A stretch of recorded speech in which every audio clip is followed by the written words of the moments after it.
El 23 de enero de 1958 es una fecha clave en la historia de Venezuela, con el derrocamiento de la dictadura de Marcos Pérez Jiménez, pero además poniéndole término de alguna manera a lo que significó ese pasado de gobiernos despóticos y dictaduras militares. Por eso es una fecha que siempre hoy, cuando se recuerdan 63 años, conviene reflexionar sobre sus alcances y consecuencias. Nos acompañan hoy Carlos Raúl Hernández, profesor universitario, analista político, autor de valiosas obras en relación a la historia venezolana, y también Mibelis Acevedo, estudiosa del tema político, destacada columnista del diario El Universal, y con ellos vamos a reflexionar en relación a lo que significa esta celebración de los 63 años del 23 de enero. Carlos Raúl Hernández, sin duda alguna, pues es una fecha que permite muchas interpretaciones. En este sentido, hay un hecho también relevante, que fue que de alguna manera esto se nació, este esfuerzo unitario con el llamado Pacto de Nueva York entre los partidos, en aquel momento los partidos fundamentales, ¿no? Acción Democrática, URD y COPEI, pero cristalizó ya después de derrocada la dictadura en octubre de 1958 con el llamado Pacto de Punto Fijo. ¿Qué opinas tú de lo que significó este acuerdo y qué papel juega en la historia de Venezuela? En 1957 había comentarios, síntomas, expresiones de descomposición del apoyo militar del gobierno de Marcos Pérez Jiménez. Frente a eso, los principales líderes civiles del país, Rómulo Betancourt, Rafael Caldera y Jovito Villalba, jefe de los tres partidos principales, hacen una reunión en Nueva York para transmitirle al país y a la comunidad internacional la idea correcta de que si se caía el gobierno militar, no vendría en Venezuela el caos, sino que las fuerzas civiles estaban dispuestas precisamente a ser, como su deber lo indica, garantes del funcionamiento del país y de la constitución de un régimen democrático. Eso se llamó el Pacto de Nueva York. Y ya en 1958, derrocado Marcos Pérez Jiménez, se produce el entendimiento entre todas las fuerzas vivas del país, empresarios, trabajadores, iglesias, partidos políticos, medios de comunicación. Había en aquel momento lo que se llamaba el clima del 23 de enero, que era un clima de unidad antiautoritario y el propósito de avanzar hacia una democracia moderna. Bueno, entonces a nombre de eso surge lo que pasó a la historia con el nombre de Pacto de Punto Fijo. Se llamó Punto Fijo porque se firmó en la casa de Rafael Caldera entre los tres principales líderes de los partidos ya mencionados y algunos otros que estuvieron ahí también muy importantes. Pero más que ese papel muy importante, muy histórico, que se llamó el Pacto de Punto Fijo, hay que entenderlo, ese acuerdo, como un acuerdo de carácter histórico, estratégico. Es una enredadera de acuerdos alrededor de ese acuerdo inicial que se llama el Pacto de Punto Fijo. Por eso es que yo tiendo, lo he analizado así, tengo una obra dedicada a eso, a verlo como una arboladura de acuerdos que dan sustento a la vida democrática del país por espacio de 40 años. Además, los únicos 40 años de paz y de democracia que ha vivido Venezuela desde que se fundó como república. Bueno, en primer lugar, diríamos que el Pacto de Punto Fijo, visto desde el punto de vista técnico, ya desde el punto de vista de la ciencia política, es un pacto constitucional. Con él comienza un periodo constituyente, a constituirse las instituciones, a crearse a partir de los desechos del régimen autoritario. Y efectivamente, uno de los planes de ese acuerdo es culminar con la aprobación por parte del Congreso de una nueva constitución, que fue la Constitución de 1961. Pero cuando digo que es un pacto constitucional no me refiero solo a que va a producir una nueva constitución, sino que va y produce una reorganización general de la sociedad, que sin ser una revolución es una profunda reforma lo que vive Venezuela. Bueno, decía que era una arboladura de acuerdos porque al mismo tiempo que se firma el pacto de Punto Fijo o en los tiempos, en los momentos anteriores, momentos posteriores, se aprueban también una cantidad de documentos que tejen acuerdos verdaderos. Por un lado hay una declaración de Fedecámaras en el Congreso número 26, que es una pieza fundamental de lo que es el nuevo esquema económico, de acuerdo con las ideas de avanzada en aquel entonces, que eran las de la CEPAL, la Comisión Económica para la América Latina, y que eran las que manejaban también los partidos modernos de aquel entonces en Europa, los demócratas cristianos, socialistas democráticos, socialdemócratas, etc. Bueno, en ese papel de Fedecámaras está planteada la doctrina de lo que iba a ser la colaboración entre el Estado y la empresa privada para echar a andar el país.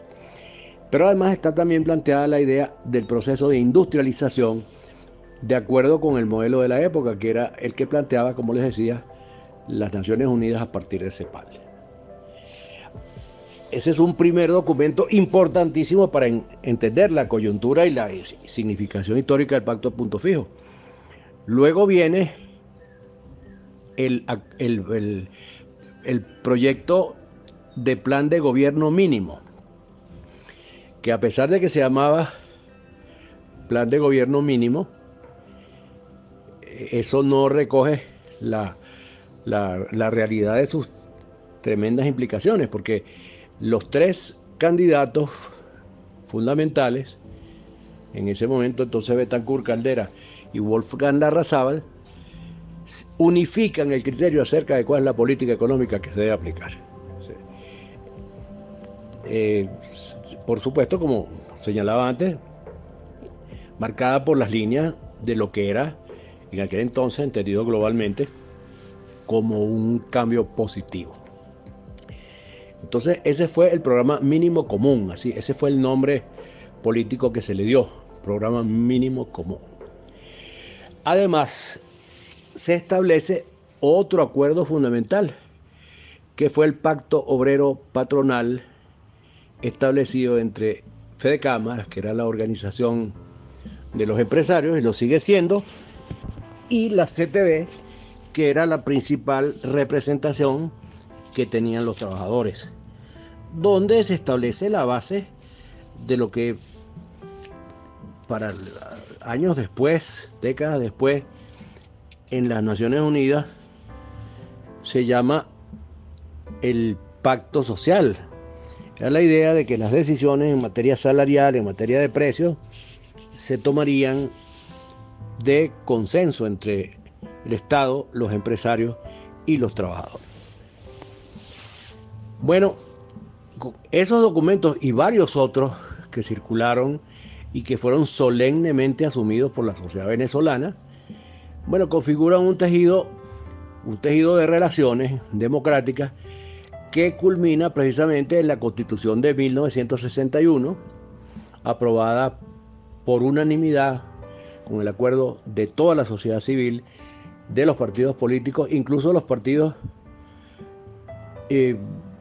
revolucionarios, que eran el Partido Comunista y el MIR. Es una constitución además redactada por los más importantes escritores en lengua española, consultada con los más significativos juristas, y que fue sin duda, sigue siendo además un modelo de una constitución equilibrada, democrática y moderna.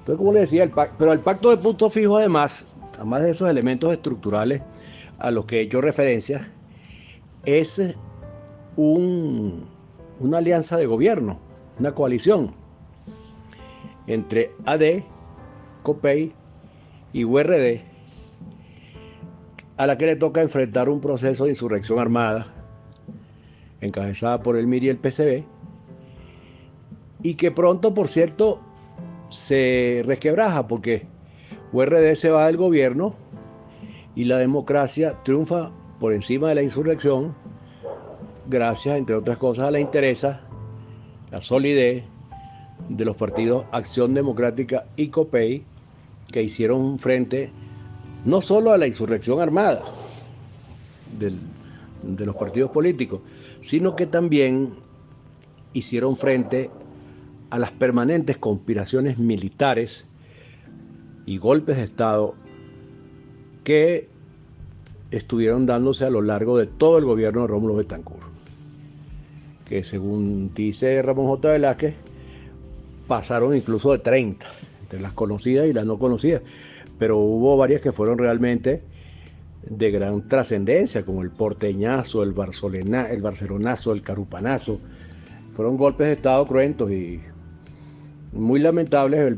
El primer lugar, el golpe del general Castro León en los primeros meses de la democracia, que bueno, sin embargo la democracia, a pesar de su niñez, lo soportó, lo superó y logró encaminar el país por una ruta de paz que vivimos hasta hace muy poco tiempo. El pacto de punto fijo también crea un nuevo tipo, un tipo particular de democracia, porque es una democracia de consenso, a diferencia de las democracias anglosajonas, que son mayoritarias. Toda esa que llamábamos la arboladura institucional que se capturó en los documentos de la sociedad civil y de los partidos, tienen como objetivo una sociedad en que las decisiones se tomaran por consenso. Eso es lo que llama Arend Liphart, un gran analista de las ciencias políticas, lo que llama una democracia consociacional. Es decir, la arboladura del pacto de punto fijo es un pacto consociacional donde las partes son socios de la democracia, donde las decisiones se toman consultándole a todos y sin imposiciones, en la medida de lo posible, sin imposiciones mayoritarias inconvenientes que puedan sembrar conflicto. Vélez, sin duda alguna, después de estos 63 años del derrocamiento de la dictadura de Pérez Jiménez, una pregunta resulta pertinente. ¿Qué rescatarías tú de los 40 años de la experiencia democrática? Los logros de los 40 años de la experiencia democrática yo los distinguiría en dos sentidos. Por un lado están esos logros nítidos, esos logros evidentes, concretos, que se asocian al ingreso de un país en la modernidad, al ingreso pleno de Venezuela en el siglo XX. Me refiero, por supuesto, a la dotación logística de ese país, a la construcción de infraestructura, de vías de transporte, a los planes de reconstrucción y modernización de las vías que ya existían, a las redes de acueductos y la dotación de servicios públicos básicos y el acceso amplio a esos servicios, a la construcción y funcionamiento de la red hospitalaria más importante de la región en su momento y que aún está en uso, por cierto. La concepción de una política social expansiva, en fin, producto de esa política de inversión social de la renta de la que hablaba Betancourt. Asimismo podemos mencionar el impulso tanto cuantitativo como cualitativo a la educación, esto es muy importante porque permitió en su momento una gran movilidad social, el surgimiento de una pujante clase media. Hay que recordar también iniciativas como Funda Ayacucho, el impulso a la cultura que todo esto significó, lo cual hizo a Venezuela pues un país próspero, un país moderno, un país receptor de inmigrantes, a diferencia de lo que está ocurriendo hoy en día. En otro sentido, quizás menos tangible, pero no menos importante, esos 40 años también nos hablan de una estabilidad excepcional en lo político, una estabilidad de un régimen basada en criterios como la alternabilidad en el poder, la libre competencia entre actores, la confianza en las instituciones y la certidumbre en los procedimientos. Todos elementos que contribuyeron a hacer sostenible en el tiempo la transición desde un régimen autoritario, dictatorial como el prejimenista, al régimen democrático. Acá creo que importa mucho destacar algo que a mí me parece fundamental, que siempre menciono, y tiene que ver con ese ethos democrático, ese carácter impreso en el alma de la sociedad venezolana gracias a los hábitos, ¿no? Como sugerían los griegos. Un modo de ser y estar que se fue edificando, que fue cobrando cuerpo a partir de la irrupción del llamado espíritu del 23 de enero, cuerpo nítido, ¿no? ¿Y en qué consiste ese espíritu? Bueno, irónicamente creo que nos remite más bien a algo muy práctico, y es la comprensión que logró la sociedad de que esa sociedad, en tanto plural, en tanto diversa, necesita entenderse, necesita deliberar, ponerse de acuerdo, buscar espacios donde pactar para progresar juntos. El pacto de Punto Fijo, por supuesto, es un hito fundamental en ese sentido, y creo que de hecho su impronta es uno de los más importantes logros de los 40 años de esa democracia de consenso. Un periodo marcado por el conocimiento y el aprendizaje de la dificilísima praxis democrática. Eso que nos permitió justamente vivir uno de los periodos más fructíferos de nuestra historia. En conclusión, pues creo que gracias a esos 40 años de democracia, los venezolanos tuvimos oportunidad real de experimentar ese paso entre una democracia ideal, una democracia que vivía en los ideales, que empezó a cobrar cuerpo en el imaginario democrático venezolano desde que irrumpió la generación del 28, y una democracia formal, una democracia real, tal como la concibe y describe Giovanni Sartori. Sartori también nos dice, por cierto, que una democracia no debería vivir sin la otra, es decir, la democracia ideal y la democracia real necesitan complementarse. Y creo que eso, bueno, fue justamente lo que ocurrió luego del 58. A pesar de que entre el 45 y el 48 hubo un muy breve ensayo democrático gracias a los impulsos de la Revolución de Octubre durante el llamado trienio ADECO, fue realmente a partir del 23 de enero del 58 cuando la sociedad venezolana tuvo oportunidad de mostrar su capacidad para el ejercicio democrático. O sea, se aprendió a lidiar con eso, ¿no? en el terreno. Un ejercicio donde existe, por supuesto, que está marcado por la existencia de un gobierno elegido por medio del voto libre, un sistema en el que los ciudadanos controlan a sus gobernantes y donde estos gobernantes tienen que ser responsables ante aquellos que los eligieron. Creo que con errores y aciertos, yo en lo personal creo que hubo muchos más aciertos que errores, hubo muchas más luces que sombras. Se logró entonces crear y mantener una democracia imperfecta, sí, pero funcional. Un sistema donde por mucho tiempo las instituciones respondieron, estuvieron por encima de cualquier interés privado de gobernantes y actores, y no al revés, como está ocurriendo en estos días, ¿no? Como está ocurriendo unos años para acá.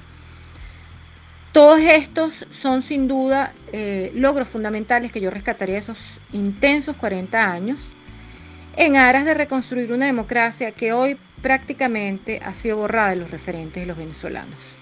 Gracias por acompañarnos en esta conversación sobre aquel 23 de enero de 1958.